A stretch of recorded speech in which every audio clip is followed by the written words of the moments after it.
السلام علیکم ورحمت الله وبرکاته. ګرانو مسلمانانو ورونو، دا یو ډیر ضروری پیغام ده، زه یې در تاسو رسوم. خدای دې وکړي چې ستاسو به د خوښې وړ وګرځي او تاسو به یې هم تر نورو مسلمانانو پورې ښه په مینه او په محبت سره ورسوئ.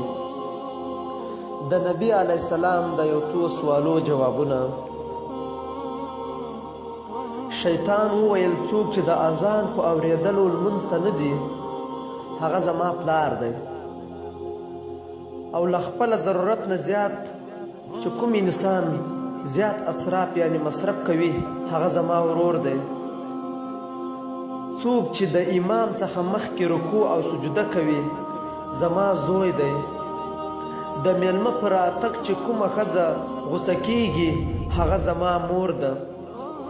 کومه ښځه چې څادر ټیکری په سر نه لري هغه زما میرمن ده. څوک چې د بسم الله پرته په ډوډۍ خوړلو پیل کوي هغه زما لور او زوی دی.